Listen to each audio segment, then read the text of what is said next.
চলে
আমি সরে এসেছি যা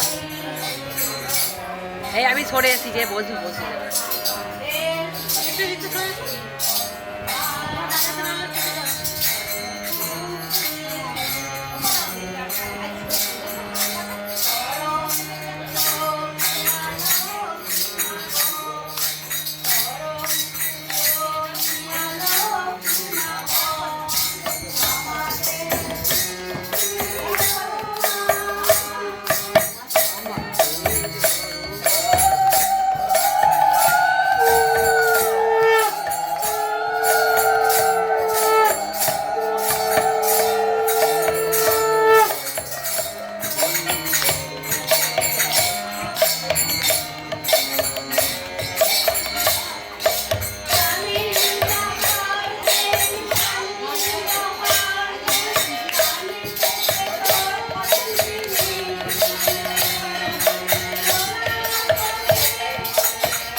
পাদুকাতে আমি আমার প্রার্থনা নিবেদন করি। স্মরণ করছি পাঠ বরদাদার চরণে আমি আমার প্রার্থনা নিবেদন করি। আচার্যদেব শ্রী দাদার পাদুকাতে আমি আমার প্রার্থনা নিবেদন করি। উপস্থিত সকলকে সকল মায়েদের আমার জয়গুরু জানিয়ে পরম পিতার আশীষ নিয়ে কিছু কথা আজ আমি নিবেদন করব। পরমারাধ্যা জগৎ জননী এই 14ই শ্রাবণ জন্মদিন উপলক্ষে আমার তার চরণে কিছু নিবেদন। প্রত্যেককে আমি জয়গুরু জানাই। পরম পিতার কাছে সবার মঙ্গল কামনা করি। আমাদের বহু জন্মের বহু তপস্যার ফলে আমরা পরম পিতাকে আমাদের গুরুরূপে আমরা বরণ করে নিয়েছি। আমাদের বহু তপস্যার ফলে আমাদের ওটা প্রাপ্ত স্বীকৃতি। আমরা বহু স্বীকৃতি, আমরা খুব ভাগ্যবান যে আমরা পরম পিতাকে আমরা গুরুরূপে পেয়েছি। জগৎ জননী শ্রী পরমাকে লক্ষ্মী রূপে পুজো করছি, এটা আমাদের পরম পাওয়া। নিশ্চয়ই আমরা প্রত্যেকে অনেক সাধনা করেছি, পূর্ব জন্মে অনেক ভালো কাজ করেছি, তাই আমরা শ্রী ঠাকুরকে গুরুরূপে গ্রহণ করেছি। আমাদের আর কিছু লাগে না। শ্রী ঠাকুর বলছেন যে আমি ধরাধামে এসেছি শুধু মানুষকে উদ্ধারের লাগে। তাই আমরা যারা শ্রী ঠাকুরকে গ্রহণ করলাম, বড় মাকে পেলাম। আমরা সত্যিই ভাগ্যবান, সত্যি পুণ্যবান। আর যারা ভাগ্যবান না হবে, এতবার বলার পরেও তারা দীক্ষা নিতে পারে না, তার মানে কি তাদের সেই ভাগ্যটা নেই। আমি তো বলবো যে কোনো দীক্ষাই আর লাগে না যদি কেউ সদ্গুরুকে ধরে, কোনো কিচ্ছু লাগে না, না রাম সীতা কাউকে লাগে না, শুধু সদ্গুরুকে ধরা লাগে, শুধু আমাদের এই জীবনটাকে সার্থক করার জন্য। দেখুন আমরা যখন মাতৃ গর্ভে থাকি, আমরা তখন সেই গুরুকে স্মরণ করি, হে ঠাকুর আমাকে এই অন্ধকার থেকে আলোর পথ দেখাও। সেই আলোর পথ যিনি দেখাচ্ছেন সেই আমার পরম পিতা। আর যে ধরাধামে আমরা এলাম, ভুলে যাই সবটা, তখন আমরা কি মোহের বসে বশীভূত হয়ে যাই। তখন আমাদের কোনো কিছু মাথায় থাকে না যে আমরা কি করছি আর কি না করছি। কিন্তু যারা সঠিকভাবে একটা আদর্শকে ধরে চলে, যেমন আমরা ছোট থেকে একটা বাচ্চা বড় হলে যেমন তাকে বলি যে তাকে স্কুলে যেতে হবে, তাকে গুরু ধরতে হবে। গুরু মানে কি? সে শিক্ষকের কাছে শিখবে। যেমন একটা বাড়িতে শিখবে মা বলা, বাবা বলা, ঠিক তেমন ঠাকুর একটা বাণীতে বলছে না যে স্কুলে গেলেই তাকে ছাত্র বলে না, আর মন্ত্র নিলেই তাকে শিষ্য বলে না। আমাদের হৃদয়টা গুরুর আদেশ পালনের জন্য সর্বদা উন্মুক্ত রাখতে হবে। গুরু যা বলে দেবেন তাই করতে হবে। আমার গুরু কি বলেছে? আমার গুরু বলেছে যজন যাজন ইষ্টভৃতি সুস্থায়নী সদাচার। খুব সহজ। অন্যান্য যারা দীক্ষা নিয়েছেন, আমি তো বলবো তাদের থেকে আমার গুরুর পথটা খুব সহজ। সকালে উঠে ঠাকুর বলছেন ইষ্টভৃতি করো, নাম ধ্যান করো, সকাল আর সন্ধ্যায়। ঠাকুর বলছে যে আমার নাম ধ্যান করে, সময়ে ঠাকুর সেবা দেয়, স্বর্গ তার জন্য বাধা। এত বড় কথা শেষে ঠাকুর বলে গেছেন আমার, আর কিচ্ছু লাগে না। আমার তো মনে হয় যে বড় মা এই যে তার স্বামীকে নিয়ে চলতে, কিভাবে স্বামীর সেবা করলে হয়, আমরা প্রত্যেকটা মায়েরা যদি সেই বড় মাকে ফলো করি, আমাদের চরণায় আর কোনো ভুল থাকে না। বড় মা কত মানে ছোট ছোট জিনিস কত খেয়াল রাখতেন। ঠাকুর কিসে খুশি হন, ঠাকুর কখন কোনটা লাগে, আমরা কি সেই কাজটা করি যে আমার স্বামীর কখন কোনটা প্রয়োজন, যদি আমরা সেটা সেই সময় মতো হাজির করে দিতে পারি, আমার সংসারে আর অশান্তি থাকে না। আমরা প্রথমেই পড়েছি নারীর বৈশিষ্ট্যে, মেয়েদের বৈশিষ্ট্যে আছে নিষ্ঠা, ধর্ম, শুশ্রূষা, সেবা, সাহায্য, সংরক্ষণ, প্রেরণা ও সুপ্রজনন। তুমি তোমাদের ওই বৈশিষ্ট্যের কোনো কিছুকেই হারিও না, ইয়া হারাইলে তোমাদের আর বিরোধী। বড় মার ওই ৮টা গুণই ছিলেন বলে তিনি আজ পূজিতা, তিনি আজ জগৎ জননী। ঠিক তেমন শেষে ঠাকুর বলছেন, আমি যদি নারী দেহ নিয়ে জন্মাতাম তাহলে আমার যে রূপ হতো তাওই বড় মা। তাহলে আরে দেখুন, ঠাকুর বলছেন আমি যদি নারী দেহ নিয়ে জন্মাতাম আমার যে রূপ হতো তাওই বড়, ওই বড় বউ। শেষে ঠাকুর বলছেন, বড় বউ হারিকেনটা নিয়ে এসো।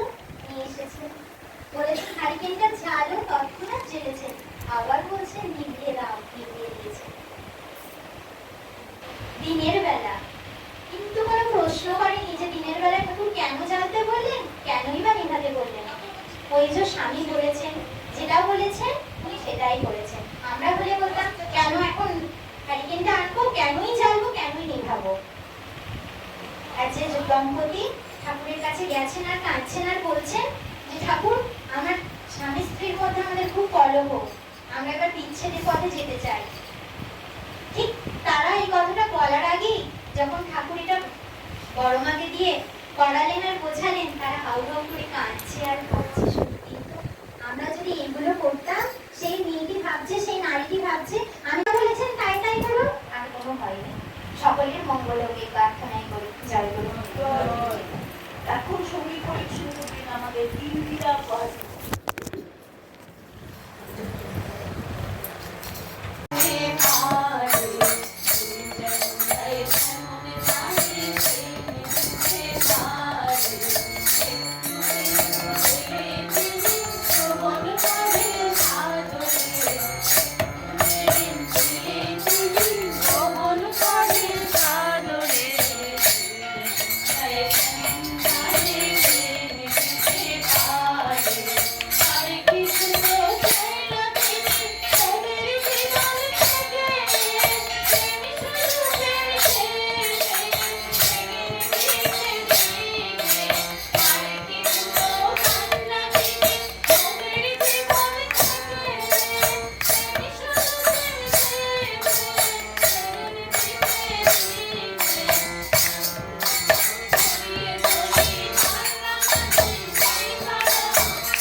সীতার মতো সহনশীল, অসীম ধৈর্য, অচঞ্চল, সংসার চর্চায়, সতীত্বে, মহত্বে ও কিংকর্তব্য পালনে, দয়া, দাক্ষিণ্যে, শিল্পকলায়, দানে, ধর্মে ও পরিপোষণে।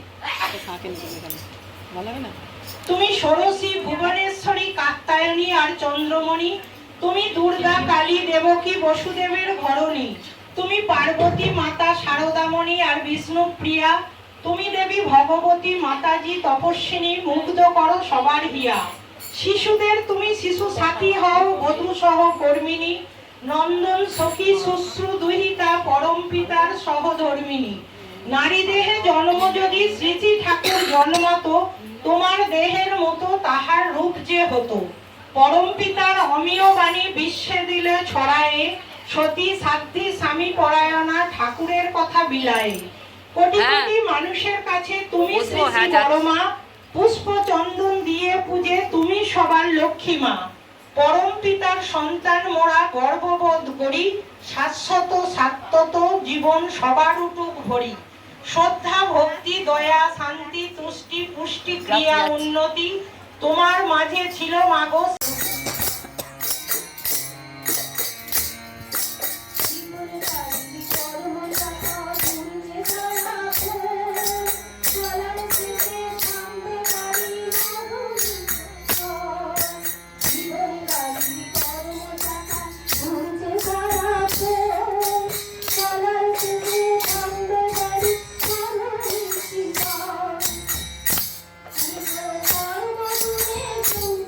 Thank you.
জয় গুরু জয় গুরু জয় গুরু।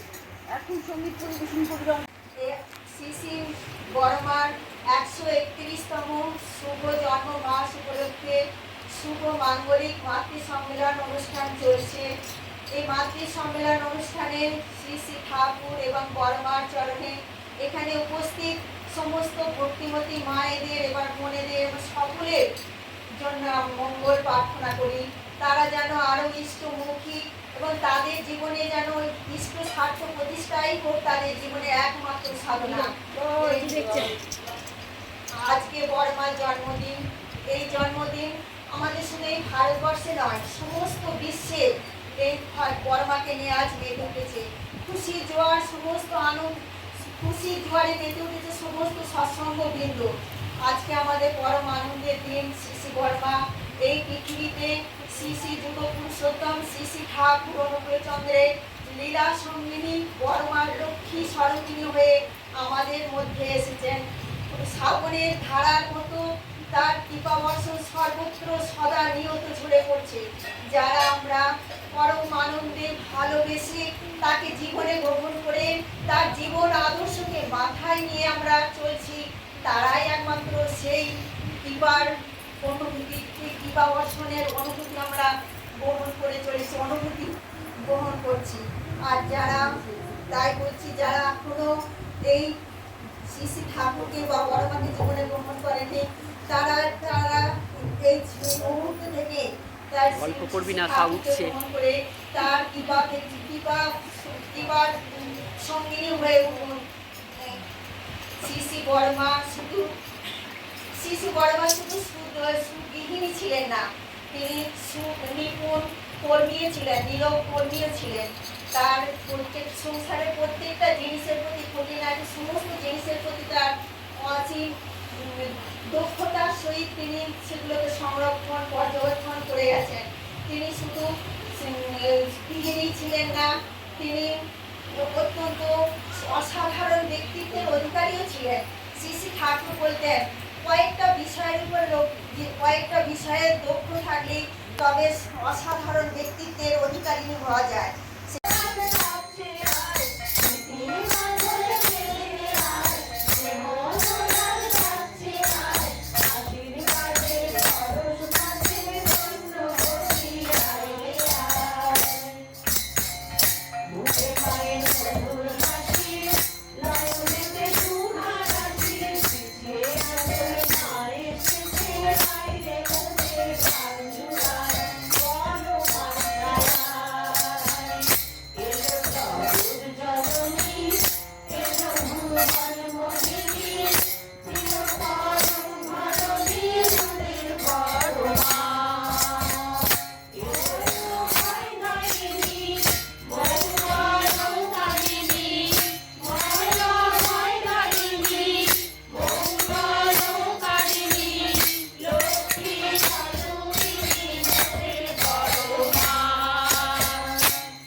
সেই সকলের পাড়া পড়শি থেকে আরম্ভ করে সকলের জননী বা জগৎ জননী মা লক্ষ্মী সর্বমা হয়ে উঠলেন।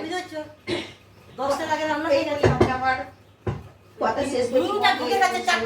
জয় গুরু। খাটুনি নেই বাবা।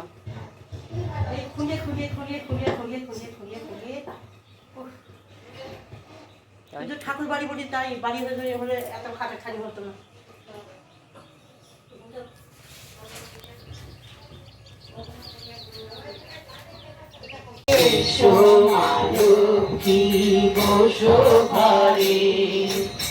আমারে ঘরে থাকো আলু করে শঙ্খ বাজিয়ে মাঠে ঘরে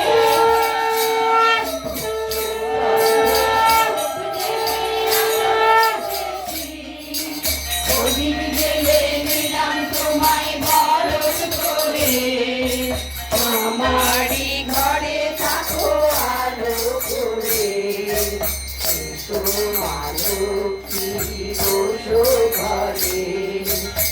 আমার ঘরে থাকো আলো করে, আলো করে। আলপনা দিয়ে তোমায় সাজিয়ে দিলাম ঘর, আমের পল্লব দিলাম জল ভরা ঘর। আলপনা এঁকে তোমায় সাজিয়ে দিলাম ঘর, আমের পল্লব দিলাম জল ভরা ঘর। পান সুপারি সিঁদুর দিলাম দুহাত ভরে, পান সুপারি সিঁদুর দিলাম দুহাত ভরে। জনম গানে গানো আমার ঘরে, এসো মা লক্ষ্মী বসো ঘরে, আমারই ঘরে থাকো আলো করে। শঙ্খ বাজিয়ে ঘরে ঘরে,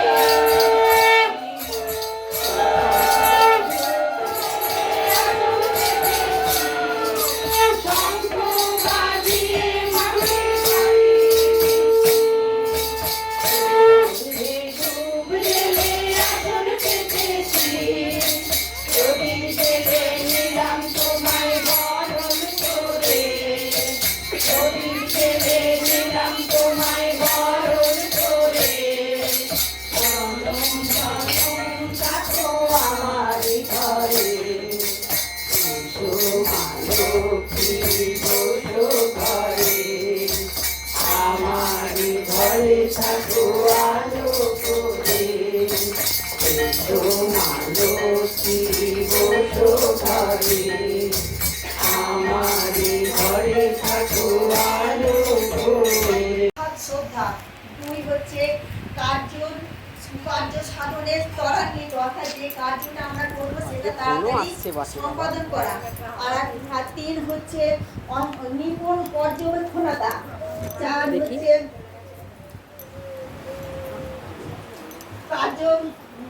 হচ্ছে কার্য সম্পর্কে ধারণা। আর পাঁচ হচ্ছে দেখি। অসীম আত্মসংযম। যেন এই ফোনেরও পাঁচটি শেষ নেই।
ডাবা করে কিছু দিইনি বাবু। ওই আমাকে আর লঙ্কা পেলে দিবি, ওই আমাকে আর লঙ্কা পেলে দিবি Anita. Dahlia dahlia dahlia dahlia dahlia চালের কলিয়া আবার বেঁচে বেঁচে গেলে যা উঠছে দে না।